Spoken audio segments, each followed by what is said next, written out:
I withdrew my daughter's medical fund during her cancer treatment because she refused to move back home where I could care for her properly. Everyone thinks I'm a monster. My own family won't speak to me. People I've known for decades cross the street when they see me coming, but none of them understand what really happened. None of them were there. None of them saw how stubborn and ungrateful my daughter was being during the most critical time of her life. Let me tell you the real story, not the twisted version that everyone else seems to believe. My daughter Anna was diagnosed with breast cancer 18 months ago. She was 32 years old, living in Seattle, working some tech job that kept her glued to a computer screen 60 hours a week. I'd been telling her for years that her lifestyle was unhealthy, the stress, the long hours, the processed food she probably ate because she was too busy to cook properly. But did she listen? No. And then came the diagnosis. Stage 3, aggressive. The doctors gave her treatment options, surgery, chemotherapy, radiation, the whole nightmare that cancer brings. When she called to tell me, I was devastated. My baby girl sick with cancer, I cried for hours.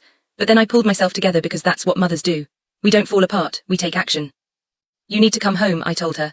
Come back to Ohio. I'll take care of you during treatment. You can stay in your old room. I'll drive you to appointments, make you healthy meals, help you through this. Mom, my doctors are here, my treatment team is here.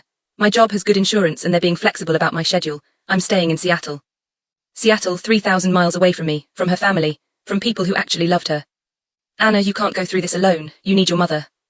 I'm not alone, I have friends here. I have my boyfriend Marcus, I have a whole support system. Marcus, I'd never even met this man. Anna had been dating him for 2 years, but I'd never met him because she never came home, and I couldn't afford to fly to Seattle on a whim. For all I knew, he was completely unsuitable, and now she was trusting him to help her through cancer treatment instead of her own mother. Friends aren't family, I told her. And some boyfriend you've known for 2 years isn't going to stick around when things get hard. You need to be realistic, Anna, come home. I'm staying here, Mom, this is where my life is. We argued about it for weeks. Every phone call I brought it up, every text message. I sent her articles about how important family support is during cancer treatment. I sent her statistics about survival rates and the role of caregiving. I even contacted her father, we've been divorced for 15 years, to try to get him to convince her, but he took her side like he always did. She's an adult, Michelle, he said. She gets to make her own medical decisions. Her own medical decisions, as if she was thinking clearly, as if cancer wasn't affecting her judgment. But Anna wouldn't budge. She started chemotherapy in Seattle and I had to hear about it secondhand. She'd call me after appointments, tell me how it went, but it wasn't the same as being there. I should have been holding her hand. I should have been bringing her home afterward, tucking her into bed, making her soup. Instead, it was Marcus doing all of that. Marcus, who I'd never even met. Marcus, who probably didn't know the first thing about proper nutrition or immune system support or any of the things a cancer patient needs. That's when I remembered the fund.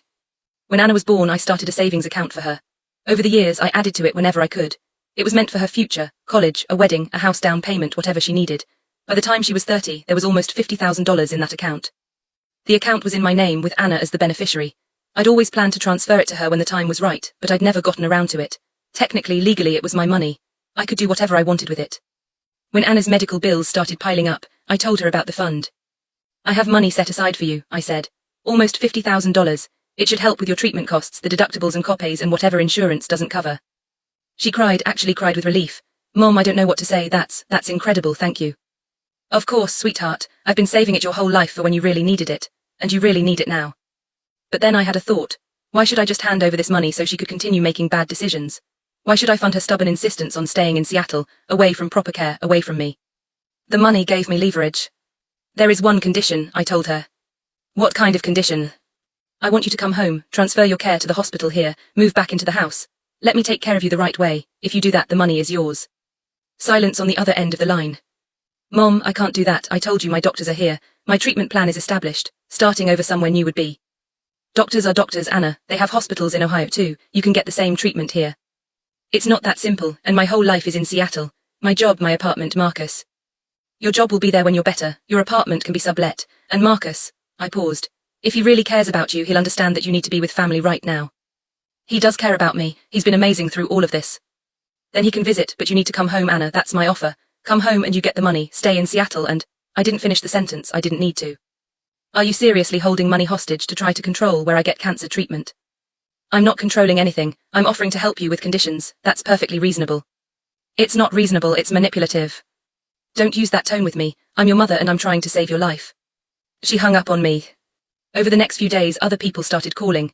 Anna's father, her aunt, even Marcus, who had the audacity to call me directly. Mrs. Chen, he said, his voice strained with forced politeness, I understand you're worried about Anna. We all are. But she's getting excellent care here and uprooting her treatment right now could be dangerous. And you're a doctor, you have medical training. No, but her oncologist. Exactly, you're not a doctor. You're just some boyfriend who thinks he knows better than her mother. I'm not trying to argue with you, I'm just asking you to reconsider. Anna's medical bills are overwhelming, that money would make such a difference. Then convince her to come home. He tried a few more times but I held firm. Eventually he stopped calling. Anna tried too. She sent me long emails explaining her treatment plan, how her doctors had specifically calibrated her chemotherapy protocol, how changing hospitals mid-treatment could affect her outcomes. She sent me letters from her oncologist explaining the risks of transferring care. But I knew what this really was, excuses. Anna was scared to admit she'd been wrong, scared to admit that she needed her mother, so she was hiding behind medical jargon and doctor's notes. I didn't respond to most of her messages.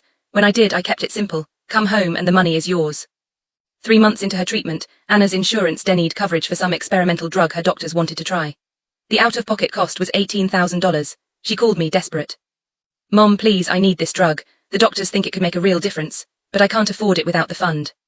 You know what you need to do. I can't come home, why won't you understand that? Why won't you understand that I'm trying to help you? She was crying now. If you were trying to help me, you'd give me the money so I can get the treatment I need. This isn't about what's best for me. This is about you getting your way. Everything I do is about what's best for you. I'm your mother, I know what you need better than you do. I'm 32 years old. And you're sick, you're not thinking clearly. The stress, the drugs, the cancer, it's all affecting your judgment. That's why you need to trust me. She hung up again. Anna didn't get the experimental drug.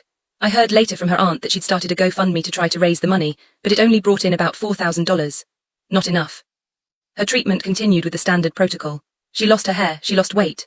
From the photos her aunt showed me, because Anna stopped sending me any updates, she looked frail, exhausted. It broke my heart to see her like that.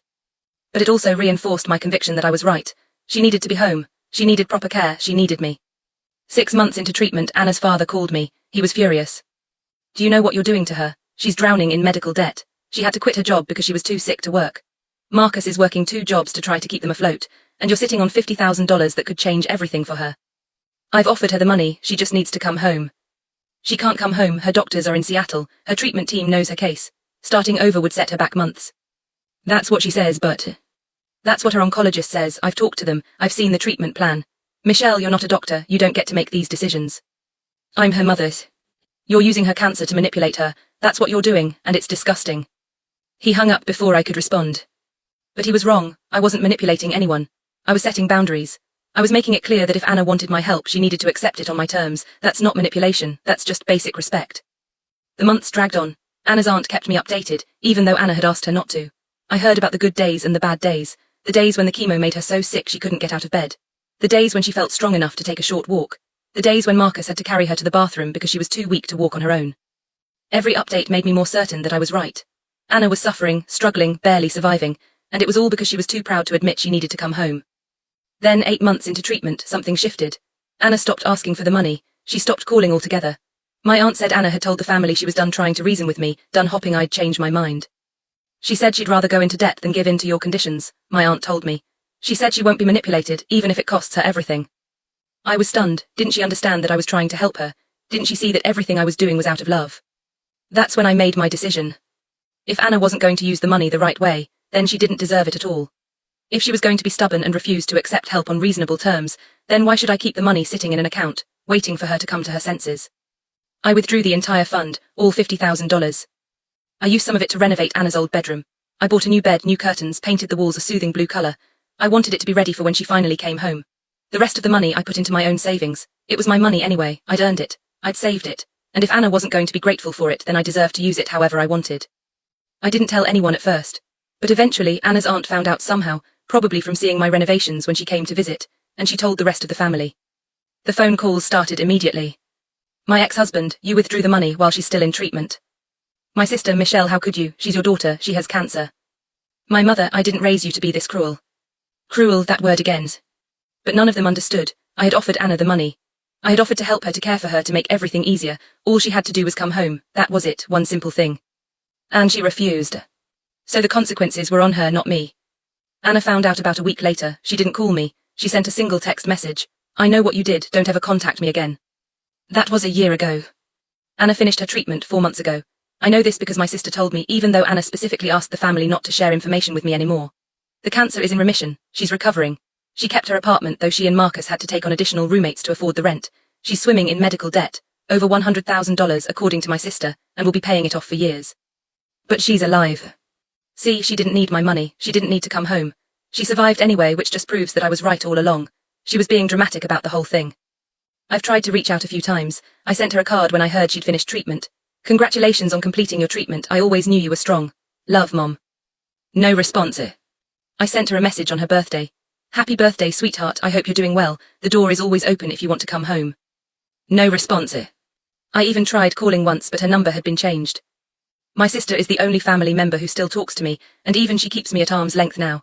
She told me last month that Anna got engaged to Marcus. They're planning a small wedding next spring. You won't be invited, my sister said. I thought you should know. My own daughter's wedding, and I won't be there. But that's her choice. She's the one who decided to cut me out of her life. She's the one who refused to accept help when it was offered. She's the one who chose pride over family. I redecorated the house with some of the money from the fund. New furniture, new appliances. It looks beautiful. Sometimes I sit in Anna's renovated room and imagine what it would have been like if she'd come home, if she'd let me take care of her, if she'd accepted my help instead of being so stubborn. We could have gotten through it together. I could have been there for every appointment, every treatment, every hard day. Instead, she went through it with strangers and some boyfriend who'll probably leave her eventually anyway. My friends don't understand why I seem upset about the situation, the few who still talk to me anyway. You made your choice, one of them said. You chose the money and the conditions over your relationship with your daughter, you have to live with that. But that's not what happened. I chose to set boundaries, I chose to offer help on my terms. Anna was the one who chose to reject that help. I don't regret withdrawing the money. It was mine, I earned it. And if Anna wasn't going to use it appropriately, then I had every right to spend it on myself. What I do regret is that Anna is too stubborn to see that everything I did was for her own good, that I was trying to protect her, that mothers know best, even when their adult children think they know better. The medical debt she's carrying now, that's on her. She could have avoided all of it by just coming home. The stress she went through, doing treatment alone 3,000 miles from her family, that's on her too. I gave her a choice, she made the wrong one. People in town whisper about me now, I've heard the rumors. Did you hear what she did to her daughter, withdrew her medical fund during cancer treatment, can you imagine? But they don't know the full story. They don't know about my conditions, my offers, my attempts to help. They just hear Anna's version where I'm the villain. I've thought about writing a letter to Anna, explaining everything one more time. Helping her understand that I was trying to save her from herself, trying to ensure she got the best possible care. But my sister says it would just make things worse. Anna has made it clear she wants nothing to do with you, she said. You need to respect that. Respect that. Everyone keeps telling me to respect Anna's boundaries, respect her decisions, respect her choices. But what about respecting me? What about acknowledging that I'm her mother, that I deserve consideration, that my feelings matter too? No one seems to care about that. I look at the renovated bedroom sometimes and wonder if Anna will ever see it. If she'll ever come home, even just to visit. If there will ever be a reconciliation. Probably not. But that's her loss, not mine. I did everything right, I offered help. I set reasonable conditions, I made it clear what I needed in exchange for my support. If Anna chose to reject all of that, if she chose to struggle and suffer and go into debt rather than accept help from her own mother, then that says something about her, not about me. I sleep fine at night. I'm comfortable in my renovated house, surrounded by the nice things I bought with money that was legally mine. I did nothing wrong. Anna is the one who made the wrong choice. And someday, when she's older and wiser, maybe she'll realize that. Or maybe she won't. Either way, I know the truth. I was trying to help. That's all I've ever done.